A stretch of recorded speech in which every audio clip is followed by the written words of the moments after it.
All right, so I'm using this live, unlive thing. I'm gonna drop it like a video. I just wanted to go over just, well, everything that people are doing wrong, and it makes you look like a rookie, but it also will burn up your truck. It does your CB radio a disservice. It'll get you broken into and your truck stolen. And these people, I'm like, golly, really? They don't know this? And yeah, everybody's new once. So not throwing out any company names, not throwing out any, knocking on any one person even. It's just that people get into trucking and they think this looks good, let's do this, when it's so bad for your equipment. It's so wrong. So I've already did a video on when not to use your winter fronts and when to use them. They get these trucks, man, and like this guy's got dual antennas. He's got his VIN number on the side. And he's got other graphics, which graphics I'm like, whatever. If you want to put some kind of funkiness to your truck, and put, Rolling or Big Dog or whatever, that's fine. Nobody can go and cut a key to your truck and steal it, putting that on there. But like I said, look, everything is wrong with this truck next to me. I want to show you other stuff that's going on with it. I'm just going to go over the basics. One, when you get a winter front for your truck, it's only to be used in freezing rain, okay? Even in snow, you should be okay. But seriously, freezing rain, if it starts to clog up your radiator, it's to help create a barrier so that your radiator can make enough heat to melt that stuff off and it won't get clogged up and air will flow through it. If you wear this or use this, whatever you call it, however you want to call it, this, it's not a bra. It's not a protection for your grill. Like people used to have bras for their bumpers. If it was a bra, it would cover your bumper on the front, people. Look, it's designed to let air through just enough in cold weather that your truck will still run right and it will not have ice build up in your radiator. And if you pop a radiator, in the summertime, it's because, and you're using this, it's because you didn't let enough air flow through and you're climbing a mountain, okay? Those radiators, man, you're talking copper, aluminum, some welding. They didn't do a great job in the first place. They could pop at any time. Hoses can bust, and you want to put them through more stress than they're already under by bringing it up to a higher temperature than it normally is. That's what happens when you put on that winter front. You're killing your truck. You're making it run hotter. That's not good for oil gaskets. That's not good for anything. So, first off, that's wrong is the winter front.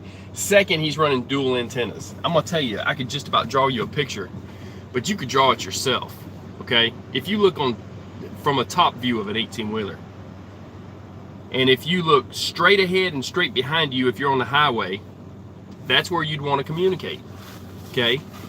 Now, people used to run more than, 4 or 7 watts on their CBs, but now they sell them and they're turned back, and you're not supposed to have them turned up. But the point is, even if you have one turned up, if you're not putting over 30 watts, 2 antennas have to be 10 feet apart or they work against each other. Any person that's in television or radio, I knew a guy that used to build towers for radio, they have to be 10 feet apart or they work against each other no matter how much power you're putting through them. So what happens is this. If you're going on the highway and you look at a top view of an 18-wheeler, looking down, you could draw not a circle, but an elliptical around that truck that sticks out forward, about, I'd say about a half to 3/4 of a mile, and in reverse behind you, a circle that goes out that far, in behind you also, about half to 3/4 of a mile, but not much on each side, because the antennas are working against each other and it makes the direction of the signal go in front of you and behind you, but not so much on the sides. They actually lower your output and they make it harder for you to receive in the same way. Okay, so your antennas are working against you if you're using 2 antennas, just because you think you need a match set because it's pretty or whatever. It's not. That's not how it works, people. It's just not. Ask any CB guy. They love to sell you 2 antennas. That's what they're in business for. This guy's got a matching set. I'm like, oh God, he bought the, let's see, the K40 trucker antenna, 1 on each side, and all the accoutrements that go with it, and all the extra cable he didn't have to buy, and a splitter. And you lose a lot splitting wire too in that splitter. So, okay, here's how it works, how it actually should be set up. If you run a CB that's off the shelf, or even if you turn it up and you're putting out about 23 watts, if you turn it up at 30 or whatever, you're supposed to be running 4 to 7. Listen, if you run 1 antenna and you're not on the highway all the time. Let's say you're in the middle of nowhere where you actually ask for help at. If you have 1 antenna and put it on the driver's side, for God's sakes, so it doesn't hit trees. These people, like I said, they break antennas all the time. Then they finally figure out, after about 3 or 4 antennas, they're supposed to put it on the driver's side. So you're asking for help, and you can't hear their response. They can't hear you anyway, because you're going in an elliptical signal forward and behind you. Where if you're, like I said, if you're in the middle of nowhere, you want it to be a circle. If you have 1 antenna, it will go out further, more like a mile, mile and a half, 2 miles, in a circle around your truck. That's who you're trying to talk to. People that are trying to help you in that town. And you got a mile, mile and a half. You got a longer range with 1 antenna, because the 2 antennas are not fighting against each other. The other thing he's got wrong here is the VIN number. Now, this guy's sleeping. I saw when he came in, didn't quite realize it was dark. I took a look this morning. So he's got a VIN number on the side of his truck. I'll put up a link to that video. Okay. I don't have to really talk about the 5th wheel not being greased. I'm not going to, like, everybody should know that will wear out your steer tires and make your truck, hard to turn, and it wears out the top of your 5th wheel plate. You could break one. I've seen one that the little metal on top is broke. These are all super elementary, but I understand that you're going for looks.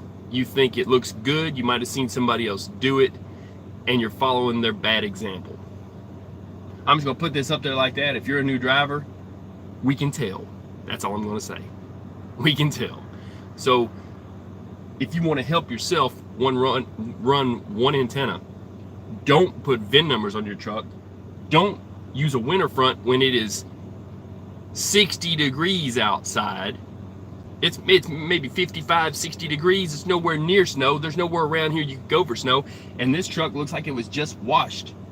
Matter of fact, I don't know, maybe somebody waxed it. It looks pretty good. There's no way he ran through anything, people. Okay? So, there's nothing going on. Actually, it looks like it was washed probably about a week ago, to give it that, because it makes sense if he ran through some stuff around, but I see what's going on the bottom fairings and stuff, and the front rims. But the paint, that's white. It's hard to tell. Looks nice though. At some point, somebody waxed it. So, that's all I got for you. Other than the rub marks on the mirror with paint on them, because he's done hit stuff with it, and it's a new truck. And usually they hit their bumpers and stuff, and you could tell. Nobody else has been in that truck, just him, and he did it. So anyway, I'm gonna get off this thing, man. I'm gonna throw this out there. I'll put links up to my stuff. Yes, it's a pet peeve of mine, because you're gonna blow up a, man, you're talking, it could be in the thousands of dollars when you talk about a wrecker bill, all the antifreeze, and a radiator, not to mention whatever else might bust. Running your coolant system that hot, it will make things leak that wouldn't normally leak, and it will bust your radiator. And if you've never had a busted radiator in a big truck, you don't know what bills are about. Y'all stay safe. I'm gonna get off this thing. Don't use a winter front, VIN numbers, and run 1 antenna. Talk to a CB shop before you make a comment, because I know what I'm talking about. Actually, talk to somebody who's in radio. They know better too. That's all I got for y'all. Just a few things. And your rub marks on your mirror where you done hit stuff, at least make an effort to scrub that mess off with some kind of a Brillo or something, because really, that makes you look like you don't know what you're doing. Big time. Y'all stay safe. I'm out of here. Have a good day. Peace.